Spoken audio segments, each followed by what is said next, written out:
मुंबई के एक पोश एरिया में एक पुरानी लेकिन भव्य हवेली थी जिसका नाम था मेहरविला।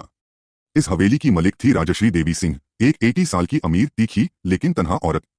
राजश्री देवी अपनी जवानी में एक सक्सेसफुल बिजनेसवुमन थी, लेकिन अब उनका ज्यादा वक्त अकेलापन और गुजरी यादों के साथ गुजर रहा था। एक दिन हवेली के बगल के पार्क में वॉक करते वक्त राजश्री देवी की मुलाकात हुई आरव से, एक 25 साल का नौजवान जो पार्क की सफाई करता था और छोटी मोटी नौकरियों से गुजारा करता था। उसकी आंखों में उम्मीद थी लेकिन कपड़ों में तंगी। उसकी मुस्कुराहट में शर्म थी लेकिन बात में ईमानदारी। राजश्री देवी ने आरव से बातचीत शुरू की। रोज के छोटे छोटे मुलाकात ने दोस्ती का रूप ले लिया। आरव उसके लिए चाय ले आता, कभी कभी उनका व्हीलचेयर धकेलता और कुछ वक्त उनके साथ बैठकर पुरानी कहानियां सुनता। एक दिन राजश्री देवी ने आरव से पूछा, तुम्हारी फैमिली? आरव ने मुस्कुराकर जवाब दिया, माँ थी, कुछ साल पहले गुजर गई। अब अकेला हूं। दोनों का दर्द कुछ एक जैसा था, तन्हाई का, अपनों के छोड़ जाने का। महीनों बीत गए। लोगों ने देखा एक जवान लड़का रोज एक बुद्धि औरत के साथ वक्त गुजरता है। शहर में फुसाफुसी शुरू हो गई। लोग कहते लड़का तो पैसों के लिए चिपका है। लेकिन उन दोनों के बीच कुछ और ही था, एक रिश्ता, एक समझ जिसमें लालच से ज्यादा जरूरत थी एक दूसरे की। एक दिन राजश्री देवी ने कहा, मैं अकेली हूं आरव। मेरे बाद मेरा सब कुछ किसके लिए बचेगा? तुम पर भरोसा है मुझे। आरव ने आंखों में हैरानी लेकर पूछा, आप क्या कह रही है? राजश्री देवी ने सीधा जवाब दिया, मैं तुमसे शादी करना चाहती हूं। शहर में तूफान आ गया।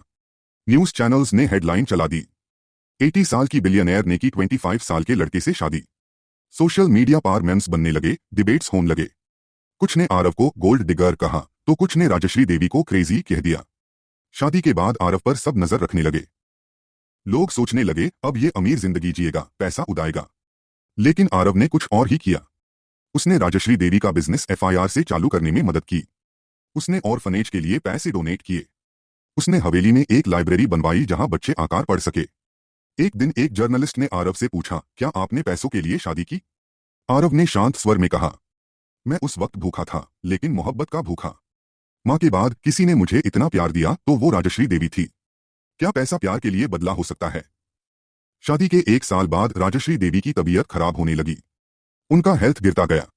आरव ने दिन रात उनकी सेवा की, दवा, खाना, हर जरूरत बिना थके। एक रात राजश्री देवी ने आरव का हाथ पकड़ के कहा, तुमने मेरी जिंदगी के अंतिम दिनों को जीवन दिया है। शायद तुम्हें दुनिया समझ ना पाए लेकिन मैं जानती हूं तुमने मुझे सच्चा प्यार दिया। वही रात थी जब राजश्री देवी ने अपनी अंतिम सांस ली। राजश्री देवी ने अपनी वासियात में सब कुछ आरव के नाम कर दिया, प्रॉपर्टी, बैंक बैलेंस, बिजनेस। लोग FIR से बोलने लगे, देखा पैसा ही सब कुछ था। लेकिन आरव ने कुछ और ही किया।